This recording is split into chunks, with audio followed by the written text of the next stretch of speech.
I think vocational and technical education in Singapore has changed in line with our social and economic development over the last 50 years. In the beginning, the first few vocational schools were actually started because of our drive to begin to industrialize Singapore. And because we are creating jobs and new activities, we need to train people to have the skill in order to fulfill the job. And also it was used as a tool or the means to attract foreign investors. Because investors coming in will be asking for where can I get the people who have the skills, to be employed into those industries. Yeah. Then I think gradually we expanded the system. Economy also restructured. In fact, our economy underwent at least 3 phases, from the labor intensive, where any job will do, to the capital intensive, where we talk about more productive means of production using equipment, automation, capital, and so on, and then moving on to the knowledge base or innovation, creativity industry. So in all these phases of change, the vocational training system has to respond. So that's what means going through the various stages. So in the case of vocational training, we are talking about the first vocational industrial training board, ITB, was actually started in 1973, and then in 1979 the VITB came about. So that was only within about 6 years time frame, and then the next one was the ITE. So ITE was really a more fundamental change, in which we repositioned our education system. Why do we do that? Because the industry that we were having were moving higher level, and they need a workforce which is more educated and also more skills. So when it comes to ITE, then we are talking about introducing more courses at a higher level. At that point, you're talking about National Trade Certificate Grade 2, which is like a higher NITEC today. So we really, the issue is adjusting the system according to the change.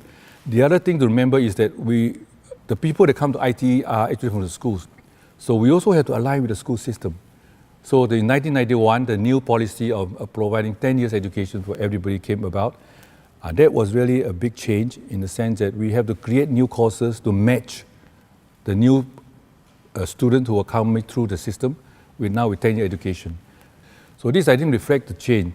But of course, the real fundamental change is ITE. We can say that there was a breakthrough in not just creating the facilities, the program, but changing people's mindset. And as you know, we actually track our image over the years. And today, I think at this point in time, I think we're talking about over 100% turnover improvement in the image. And that is really something that we should be proud of. But it summarizes the different things that we have done, the different initiatives we put in place to arrive at where we are today.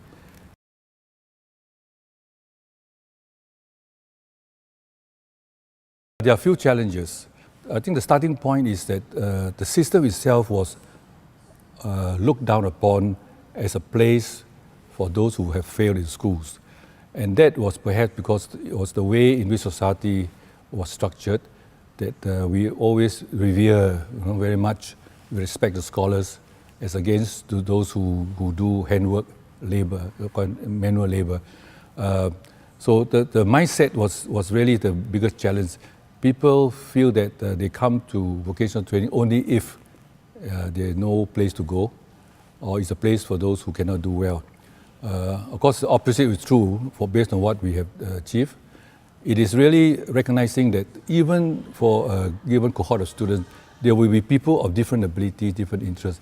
And the national objective must be to ensure that whether it's VITB or Polytechnic, our role is to give them the best opportunities so that each can develop the highest potential.